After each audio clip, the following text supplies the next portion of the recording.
Hello, it's the Human Torch here. You may not know me, but this channel is designed to stimulate your mind.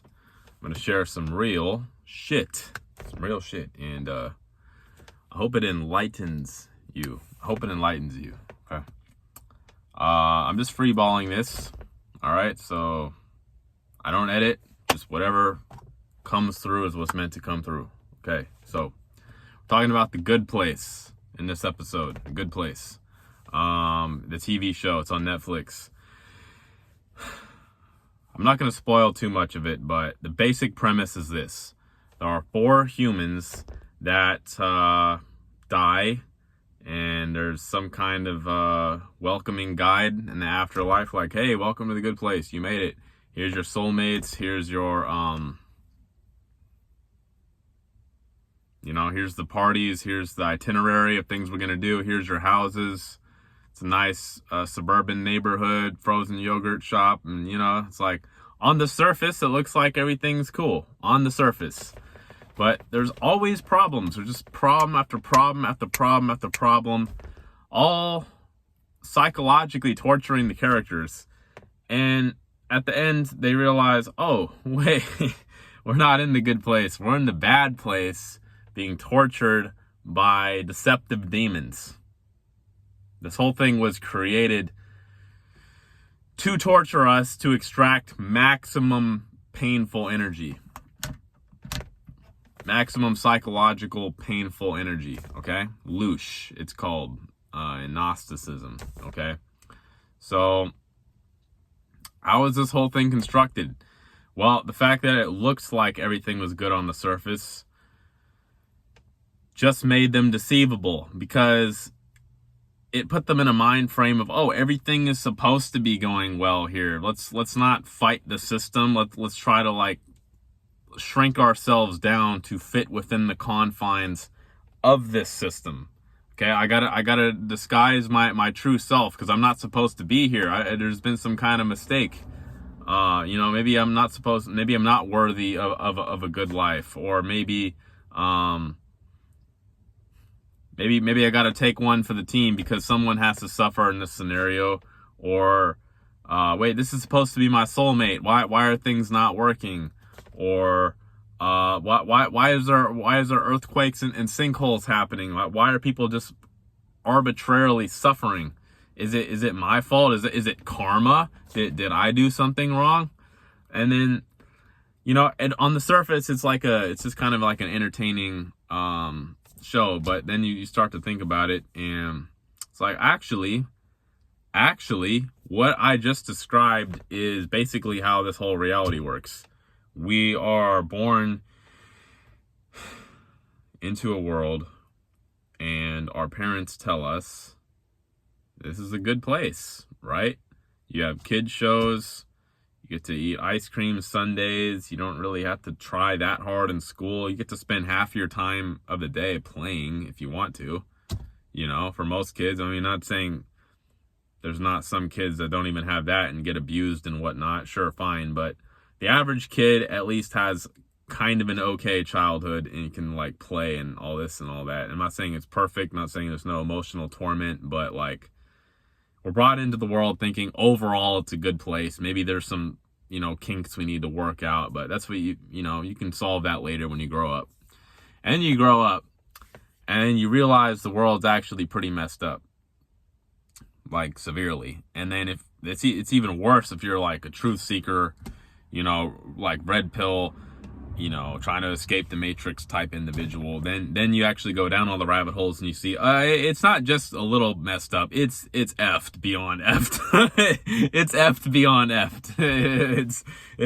There's no saving this bitch. Nope.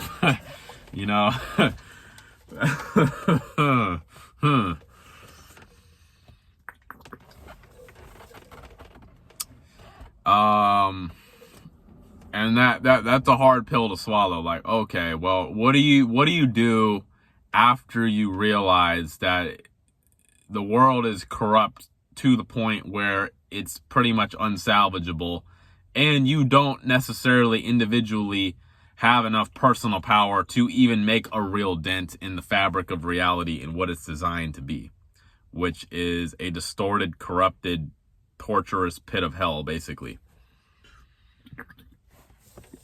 And some people would say, oh no, what about the butterflies and the bees? Well, I mean, there's one simple argument that basically undeniably tells you what kind of reality you're in. And that is the fact that everything has to eat each other in order to survive. There's a whole food chain of animals, and then the animals, and then the humans are farming the animals to eat them, and farming the plants to eat them.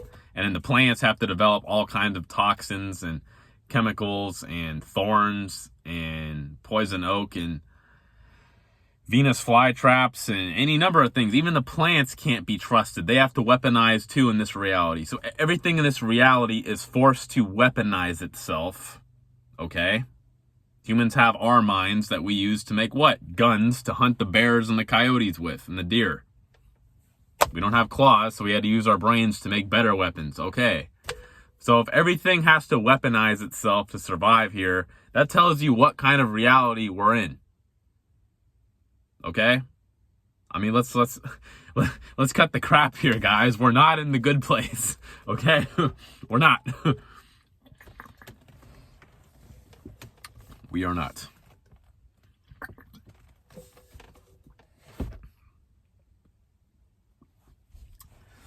So, this channel is about what do you do after you realize you're not in the good place? What then? What actually matters? What is important? Okay? And we're going to go on this journey together. Is there anything else I have to say about the good place before I wrap up this video? Right. So I'm going to go into a little bit more about the mechanics of torture. The mechanics of torture. Because you see, it's a very clever demiurge. It's a very clever architect. Michael is in the good place. Archangel Michael, or whatever.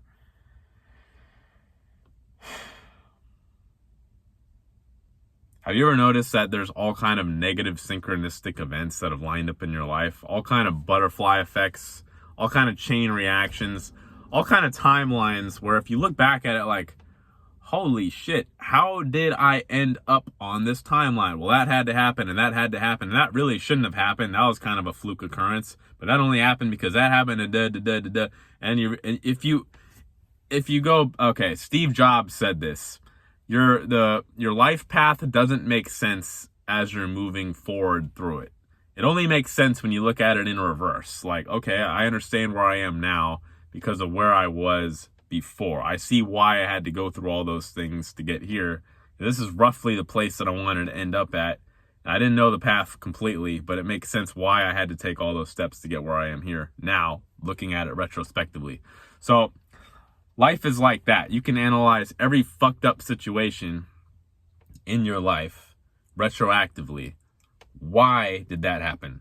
Oh, that happened because blah, da, da, da, da. And you can trace it back to some kind of negative emotion or experience or belief you picked up in your childhood, typically. If you really want to go to the root of things, like, oh, well, I'm having financial problems because that relationship failed. Why was I in that relationship for so long? Why did I not see the red flags? Oh, because I had mother issues growing up, hypothetically, okay? Oh, why did I have mother issues? Oh, because she had father issues, and and you can trace the whole thing back.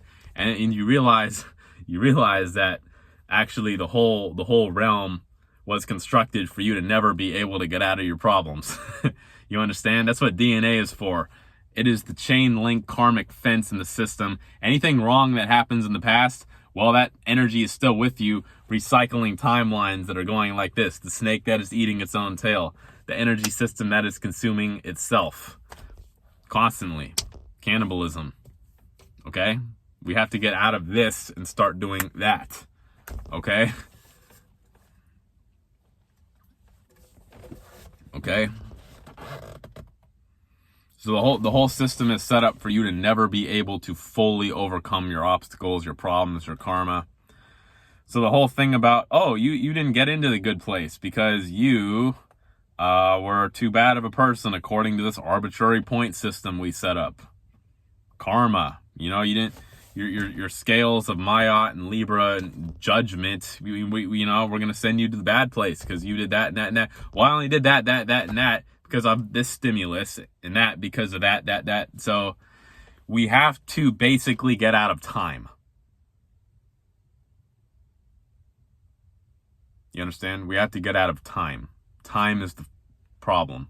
Time is the root of the problem. Time, mind energy, is the alien energy that's been given to us. The matrix, the time matrix, okay? It's made of timelines. If you're perfectly present, you're at the 0 point, okay? And then you can get a break from your suffering. And then you can see clearly. I now command my spirit to take all the thoughts in my head, drop them into my heart, and make me totally real. 5, 4, 3, 2, 1. 5, 4, 3, 2, 1. And 5, 4, 3, 2, 1. So, I feel like a lot of events in my life were scripted by malevolent forces, such as the planets in astrology. Same thing as the archons. Every negative event that ever happened to you is correlated with some kind of alignment in your astrological chart and how the planets are currently aspecting your planets. Okay? All of it. It's just scripted timelines of suffering.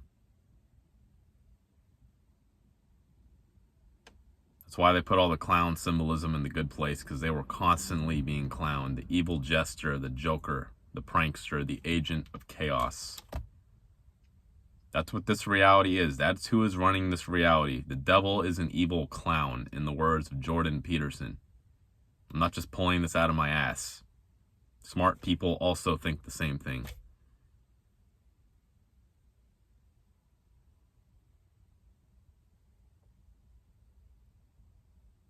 Okay.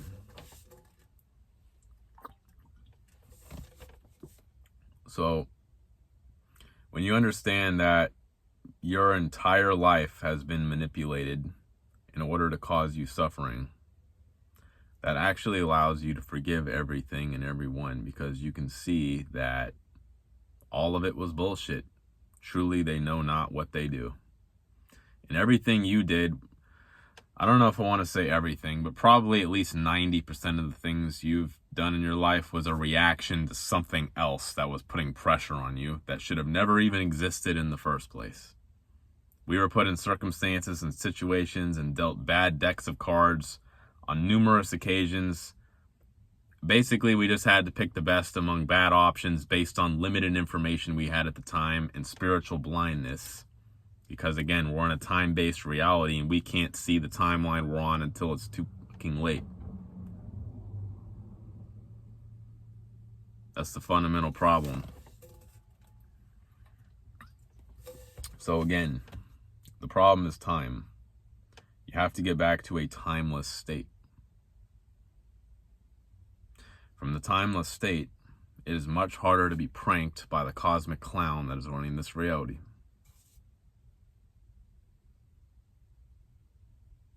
Okay, once again, we're going to do the mind to heart drop. I now command my spirit to take all the thoughts in my head, drop them into my heart, and make me totally real. 5, 4, 3, 2, 1. 5, 4, 3, 2, 1, and 5, 4, 3, 2, 1. Done. Peace, my brothers and sisters. Like, subscribe, comment, share this video if it helped you. Stay tuned for more. Thank you.